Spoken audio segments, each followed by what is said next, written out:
السلام عليكم. كاك يوسف جان فرمو عليكم السلام ورحمة الله كاك يوسف. ما متدب الشعر وانا ابو برسياري كمت كاك يوسف جان. ما متدب الشعر كمان من ذلك في قطع فاطمه كان يعني دبرت تشتويان ستري داكي دسي كي دجنجي دشي عنا. حفاظة دايكي بمناڵەکە هەڵدەگرێ بله دسي بدبري بكيان بس تري بكي دجنجي دشي بەنسبە ديانا. مناڵی کوڕ و کچەوە بله بەڵێ بەسەر چاو ئەمجا بۆ دڕون دەکەمەوە. في شعر مش دبون من امن بجني براند دجنجي دشي عنا. بە براژنەکەت خێزانی براکەت بله بەسەر چاو کاکە یوسف جان پرسیارێکی جوانە زور بەسەر چاوان. ممنون سواز بۆ جەنابەت کاکە یوسف گیان خی گەورە ئەگەر لێت بێ براشیرنەکەم. کاکە یوسف فەرمووی ئافرەت دایک کاتێککە حەفاظە بە منداڵ هەڵدەگرێ بەڕێزان ئەگەر ئەم دایکە منداڵەکە کوڕ بووە یان کەس بێت تەنها شوێنی هاتنە دەرەوەی پیسایی و میز شوێنەکە حرمەتم هەیە ئەو دوو کەلیمەیە ئەندامی زاوزێی کوڕ بەیان کەس بێ عینی شوێنەکە هەروەها لەگەڵ ئەو شوێنی کە کۆمی منداڵەکەی و پیسەکەی لێ دەتەرە ئەینا دەستی دەسمتی داوە لە ملاولای داوە لە شوێنی سەر و عورەتی داوە لە خوار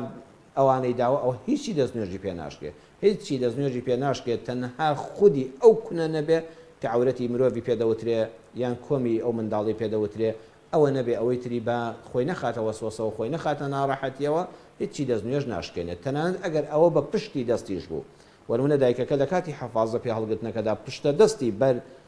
زەکەری منداڵەکە کەوت بە دواوەی منداڵەکە کەوت بەر عورەتی کچەکە کەوت مادام پشتە دەستە دەستنوێژ ناشکێنێ ناو پەنجەکانیش دەستنوێژ ناشکێنێ بەس لەپی دەست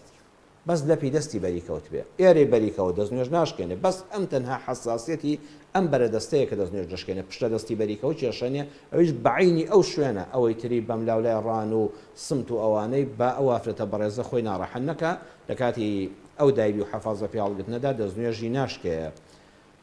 دەفەمە دەستنوێژ لە براژن ئەرە وەڵا براشی دینەکانم دەستنوێژ لە براژن دەشکێ جەنابەت برایەکت هەیە وەڵی هەمومانەوەی کەوا تەندروستی دەرونی سەلامەتەوە دین و ئیمانی قایمە هەر یەکێک لە ئێمە جەنابیشتان کاکە یوسف و هەموو بینەرانیش من دڵنیام لە دڵ و دەرونی جەنابتان بەڕێزان براژنەکانمان عینی خوشکمان وان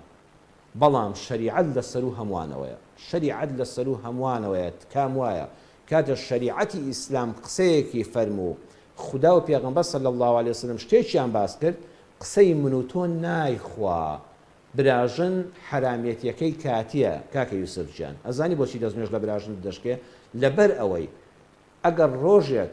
چەند کەسمان بینی براکە مر براژن مارە کرایەوەیان نا حەل لەم کوردستانێت چەندەها خەڵک کاکە یوسف تۆش بینیتەوە منیش بینیمەوە خەڵک گەشت بینیوێتی ژنی براکەی لەبەر منداڵەکان بێ لەبەرەوەی نەڕاتەوە ماڵی باوکی شیرازەی خێزان تێک نەچێ هەر زۆر ئاسایە خۆشیشی بێ دوایەوە خۆ براکەی وەفاتی کرد تازە ئەم لەژێر نیکاحی کەسە نەما براکەی تری بۆی هەیە مارەیکایان نا بەدڵنیایەوە مارەی دەکا خۆ بینیویشمانە چەند مناڵیشی لێی دەبێ کەواتە ئەم حرامێتیە کاتیە تا لەژێر نیکاحی براکەیدایە ئەی نەمان بینی لەم کوردستانەدا یا ڕەبی خوا پەناماندا ئەی برا لەگەڵ براژنە خیانەتی زەوجی ڕووی نەدا ئەی کوشتنی تیا ڕوو نەدا لە 1 ملیۆن کەسە دەروون نەخۆشێکی ئاوا هەبێ ئیسلام ڕێگەی هەموو پاکەکان دەگرێت خۆ نەمان بینی هەر لە ماوانەی پێشودا و هەموو دنیاش پێیزانی یا ڕەبی خوای گەورە ئەو خێزانش خوا سەبووری ئەو باوکو دایک و برایانە بدا چکارە ساتێکی دڵتەزیێنە جاوە من دۆستیەکانی دادگاشم لایە زۆرجار نامانوێ باسیکەین لەبەر کودانەوەی برینەکان بڕواتان هەبێ بەڕێزان خەڵک هەیە لەگەڵ چۆ لە ماڵی خاڵۆژنی خاڵی لە ماڵ نەبووە کوڕی گەنج لەگەڵ خاڵۆژن و منداڵەکان بخەوێ وریان بێ نەمە نەترسێن یعنی ئەمە وەکو بۆ کوڕە وەکو کوڕوا بۆ بۆ خاڵۆژنی زینای لەگەڵ خاڵۆژنی کردو و خاڵیان کوشتووە ئەوە لە دۆسیەی دادگاکانی هەرێمی کوردستاندا هەیە خەڵک هەیە مامی خۆی کوشتە دەستی لەگەڵ ئامۆژنی تێکەڵاو کردووە خۆمە یەک کەسە ئیسلام پێمان ناڵە فێری دەروون پیسی بن دڵ پیسی بن لە 1 ملیۆنە 1 دەروون پیسی ئاوا هەبێ دەبێ هەموو پاکەکان ڕێگەیان لێ بگرێ تەوقەکردن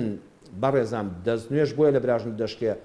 لەبەر ئەوەی پێت دەشێ ڕۆژێک تەوقە لەگەڵ براژن لەگەڵ ئامۆژنت لەگەڵ خاڵۆژنت ئەمانە هەمووی حرامن لەگەڵ ژن خوشکت والله لەم کوردستانە لە دۆسیەی دادگادا دەقەکانم لایە